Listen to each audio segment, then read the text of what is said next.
Film की शुरुआत में एक एलियन शिप को धरती पे क्रैश होते हुए दिखाते हैं और फिर अंटार्कटिका के अंदर दो आदमी हेलीकॉप्टर से एक डॉग का पीछा करते हैं। इस आदमी के पास राइफल थी और वो डॉग पे गोली चलाता है। डॉग एक यूएस के आर्टिक स्टेशन में चला जाता है। इस जगह लोग मौसम पे रिसर्च करते थे। यहाँ स्टेशन में बहुत सारे लोगों में से फिल्म का हीरो मैक होता है। मैक और उसके साथी हेलीकॉप्टर को आसमान में मंडराता हुआ देखते हैं। हेलीकॉप्टर के लैंड होते ही उसका पायलट डॉग पे ग्रेनेड फेंकने की कोशिश करता है, लेकिन ग्रेनेड उसके हाथ से छूट के पीछे बर्फ में गिर जाता है। वो आदमी ग्रेनेड को उठा नहीं पाता और हेलीकॉप्टर ग्रेनेड से डिस्ट्रॉय हो जाता है। हेलीकॉप्टर वाला आदमी जिसके हाथ में राइफल थी वो ब्लास्ट में बच गया था। वो फॉरेन लैंग्वेज में बात करता है जो किसी के समझ नहीं आती और वो फिर से डॉग पे गोली चलाने लगता है। वो गोली डॉग के पास खड़े एक आदमी की टांग में लग जाती है। अब वो आदमी डॉग का पीछा करते हुए स्टेशन के अंदर जाता है। यह स्टेशन के कमांडर के पास बंदूक थी। वो हेलीकॉप्टर वाले आदमी को शूट कर देता है ताकि वो किसी और को नुकसान न पहुंचा पाए। बाकी के लोग हेलीकॉप्टर की आग को बुझा देते हैं। हेलीकॉप्टर नॉर्वे के स्टेशन से आया था क्योंकि उसके पीछे नॉर्वे लिखा हुआ था। मैक और बाकी लोग वहां जाने का फैसला करते हैं ताकि पता लगा सके उन लोगों ने यहाँ पे हमला क्यों किया। वो स्टेशन 1 घंटे की दूरी पे था। मैक हेलीकॉप्टर का पायलट था। वो 2 और जने डॉक्टर कूपर और स्टेशन कमांडर के साथ वहां पे जाता है। उन्हें स्टेशन से धुआं निकलते हुए दिखता है। नीचे उतरने पे वो पाते हैं पूरा स्टेशन आग से जल चुका था। मैक और डॉक्टर कूपर को दीवार पे कुल्हाड़ी मिलती है जिसपे खून लगा हुआ था। अंदर चेयर पे एक डेड बॉडी पड़ी हुई थी जिसका खून बर्फ में जम चुका था। मैक को यहाँ पर एक वीडियो कैमरा मिलता है और डॉक्टर कूपर को वहाँ रखे डॉक्यूमेंट्स के जरिए पता चलता है कि वो लोग बर्फ में कोई चीज को ढूंढ रहे थे। मैक और डॉक्टर कूपर को एक बर्फ का बहुत बड़ा टुकड़ा मिलता है जो अंदर से खाली था। डॉक्टर कूपर अंदाजा लगाता है कि इस बर्फ के टुकड़े में कोई जानवर होगा। वो जानवर बर्फ से बाहर निकला और उसी जानवर ने इन सभी लोगों को मार दिया और फिर उन्हें एक अजीब सी बॉडी मिलती है। ये बॉडी जली हुई थी जिसके 2 चेहरे थे। मैक उस बॉडी और वीडियो टेप को जांच के लिए उनके बेस ले जाता है। यहाँ ब्लेयर नाम का आदमी जो पुराने जानवरों पे रिसर्च करता था उस बॉडी की जांच करके कहता है उसे कुछ भी अजीब नहीं मिला।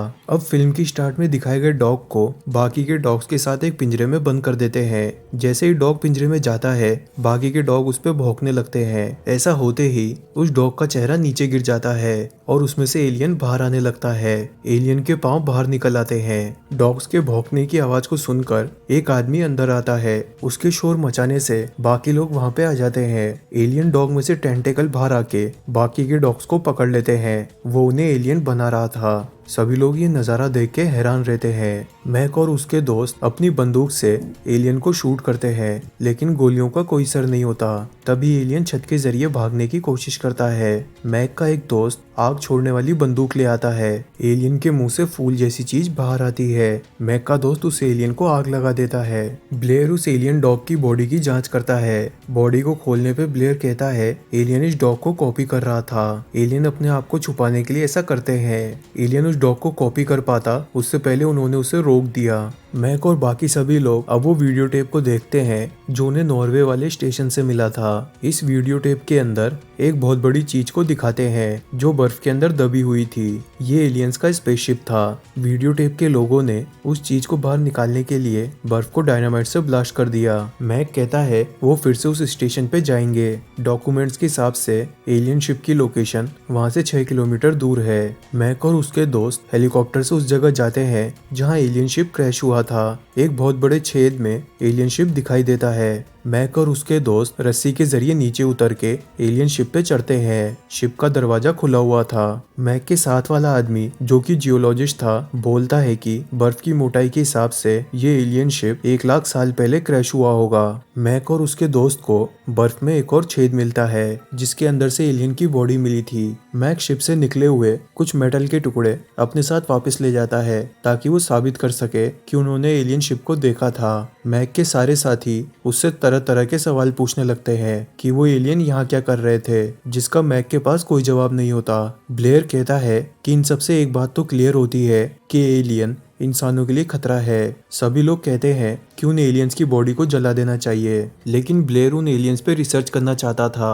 ब्लेयर अपनी लैब में उस एलियन के खून की जांच करता है। कंप्यूटर पे लिखा हुआ मिलता है, अगर एलियन किसी पॉपुलेटेड शहर में पहुंच गया तो वो कुछ ही महीनों के अंदर सभी इंसानों को एलियन में बदल देगा। ये बात जान के ब्लेयर डर जाता है और अपनी बंदूक निकाल लेता है और फिर दो जने एलियंस की बॉडी को एक स्टोर रूम में रख देते हैं ताकि उसे बाद में आग लगा देंगे, लेकिन वो एलियन जिंदा थे। एलियन उनमें से एक आदमी को पकड़ लेता है जो चेयर पे बैठा हुआ था। उसका दोस्त जब कमरे में आता है वो एलियन को देखकर शोर मचा के सभी को बुला लेता है। मैक देखता है एलियन खिड़की तोड़ के बाहर चला गया था। वो लोग उस एलियन का पीछा करते हैं। मैक एक पेट्रोल के ड्रम को नीचे गिरा के उस एलियन को आग लगा देता है। यहाँ पे ब्लेयर के अलावा स्टेशन के सारे लोग इकट्ठा होते हैं। मैक ब्लेयर को ढूंढने लगता है। मैक ब्लेयर को देखता है उसने हेलीकॉप्टर के सारे वायर्स को काट दिया ताकि कोई भी वहां से भाग न पाए, और फिर मैक को गोलियों की आवाज आती है। स्टेशन के अंदर ब्लेयर सारे रेडियो को अपनी कुल्हाड़ी से तोड़ देता है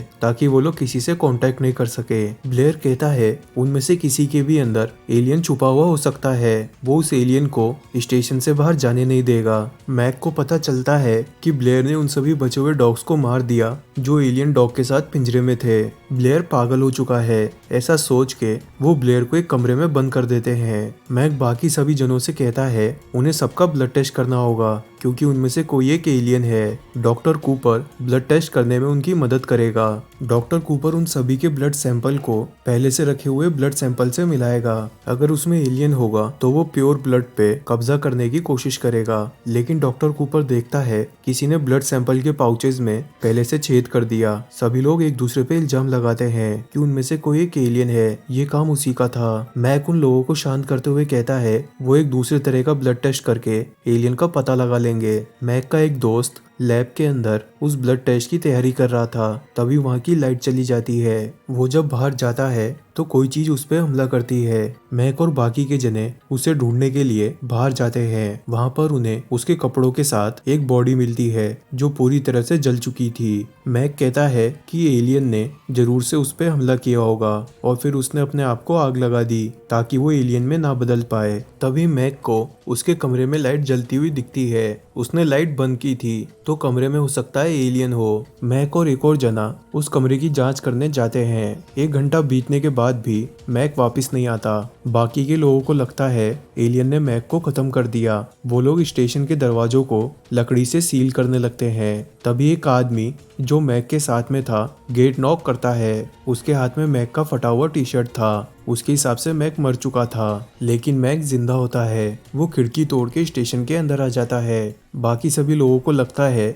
मैक एलियन में बदल चुका होगा और वो उसे जलाने की कोशिश करते हैं। मैक उन्हें रोकने के लिए अपने हाथ में एक डायनामाइट बॉम्ब को रख लेता है कि वो उसमें आग लगा देगा। तभी मैक के पास खड़े एक आदमी के सीने में दर्द होने लगता है। वो लोग सोचते हैं उसे हार्ट अटैक आया होगा। डॉक्टर कूपर उस आदमी के सीने की जांच करता है। तभी उस आदमी का चेस्ट एकदम से खुल जाता है और उसमें से दांत निकलते हैं। वो दांत डॉक्टर कूपर के हाथ को काट लेते हैं। यह आदमी एलियन में बदल चुका था और फिर उसमें से एक चेहरा बाहर आता है। वो चेहरा मकड़ी के जैसे छत से चिपक जाता है। मैक उस एलियन को आग लगाने लगता है। तभी वो आदमी जिसे हार्ट अटैक आया था उसका सिर अलग होकर जमीन पे गिर जाता है। सिर में से टांगे उगने लग जाती है, लेकिन मैक उसे भी आग लगा देता है। मैक सबसे कहता है वो उन सभी को बांध के उनका ब्लड टेस्ट करेगा ताकि कोई एलियन में बदल के उन पे हमला ना करे। मैक नए तरीके का ब्लड टेस्ट इन्वेंट करता है। वो कॉपर के वायर को गर्म करके उसे ब्लड के सैंपल पे लगा देगा।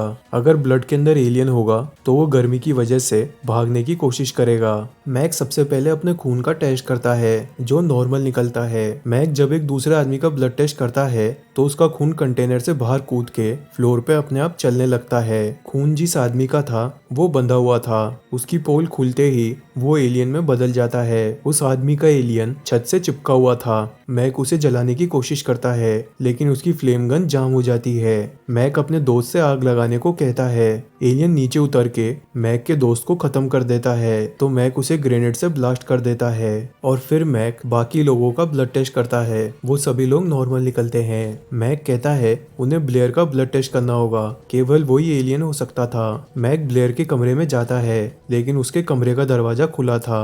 अंदर ब्लेयर मौजूद नहीं था।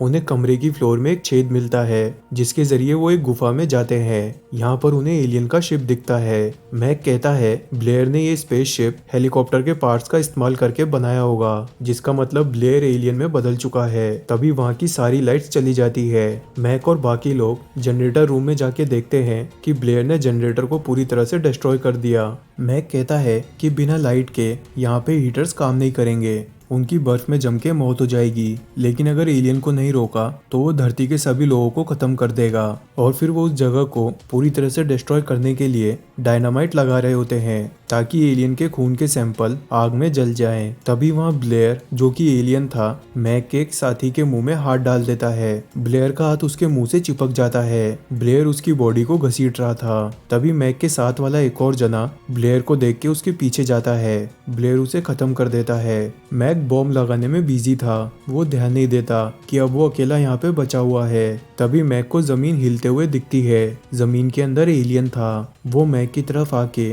उस डायनामाइट को ब्लास्ट करने वाले डेटोनेटर को जमीन में खींच लेता है। एलियन जमीन से बाहर आता है। मैक के हाथ में एक आखिरी बचा हुआ डायनामाइट था। वो उसे एलियन के मुंह में फेंक देता है। डायनामाइट के ब्लास्ट होने से बाकी बचे डायनामाइट में भी आग लग जाती है और वो जगह पूरी तरह से ब्लास्ट होने लगती है। लेकिन मैक यहाँ पे अकेला नहीं होता। एक और आदमी एलियन से बच गया था। मैक कहता है उन्हें थोड़ी देर वेट करना चाहिए। उन दोनों में से कोई एक जना एलियन हो सकता है। अगर एलियन होगा तो वो बाहर निकल के दूसरे वाले पे हमला करेगा।